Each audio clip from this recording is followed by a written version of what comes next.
How do you define value? There are many different definitions. Value is quite a slippery word. There's what I call the principled meaning, like we value diversity, we value equality, usually in the plural, as in the values of this hospital are. But increasingly it's used what I call the economic meaning, like have you got value for money if you're a farmer or a fisherman. In healthcare, value is determined by the relationship of the outcomes to the resources used. The outcomes to the resources used. That's value. Is focusing on value important? I think the value is the new paradigm. Why?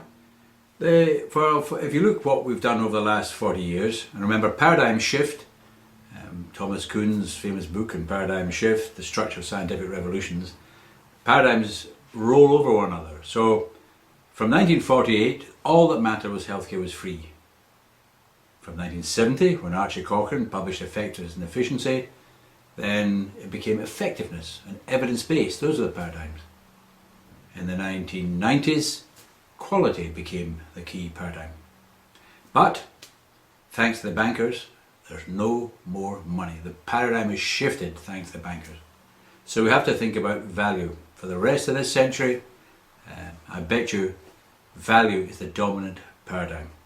We have to get more value from the resources we've got because need is increasing and resources are not. So you've been thinking about value for quite some time, haven't you? Yeah, we first published in The Lancet in 1983 an article on value, saying we should run the whole of healthcare, not on hospitals and general practitioners, but on systems like arthritis or asthma or end of life, and that we should run the budgets in the same way, because then we could really address the question, if you've got £100,000 to spend on, say, diabetes, do you spend it on some high-tech bit of lab equipment or on a bit of nursing out in the people's homes, or some mix of the two? That's the value proposition. Nothing has happened until the bankers fixed the economy, and now everyone is starting to think about program budgeting and better value healthcare.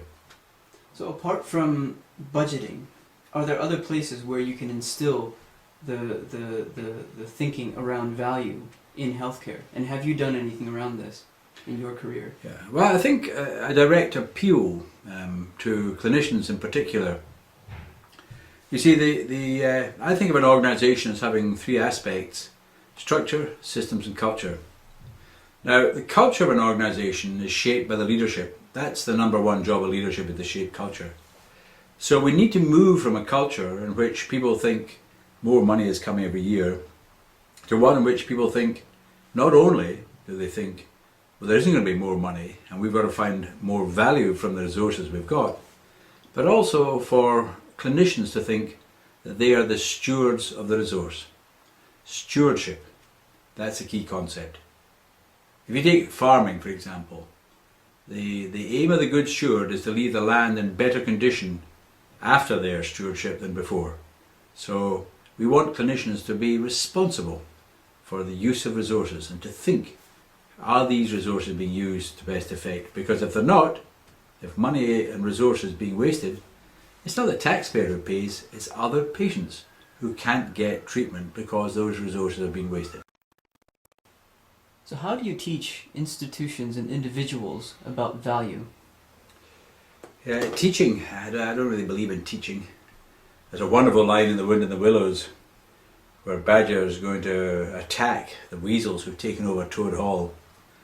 And I can see there's a lovely picture of Badger with his club. He says, I'm going to learn them. And Ratty says, no, Badger, that's not right, you're going to teach them. He says, no, I don't want to teach them, I want to learn them. So how do people learn about value? Well, the first thing is, I think, to constrain through program budgeting, to make it clear that they are responsible, and this is where the stewardship book is very important. This is Peter Bloch's stewardship book. That they are the stewards of the resource. It's not about money, it's about the resources and their responsibility.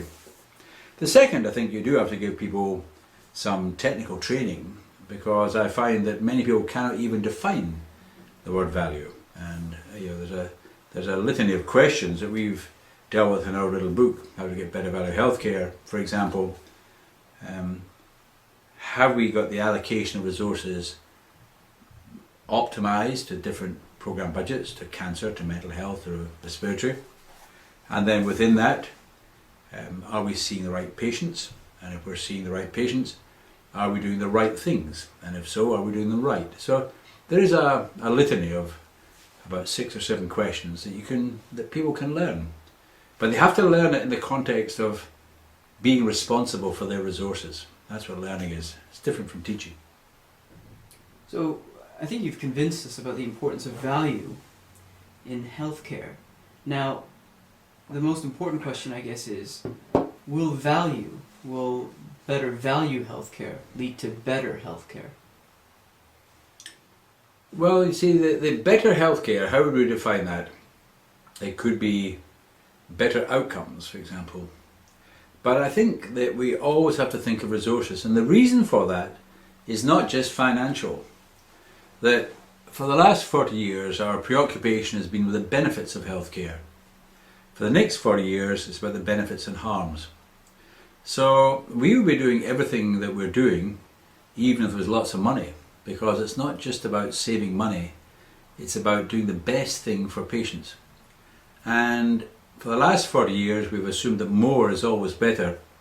For the next 40 years we're going to assume that more is not always better. And we need to think of the balance of good and harm and the carbon consequences of what we do.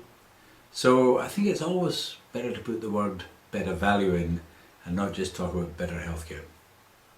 Thanks very much, Muir. Thank you.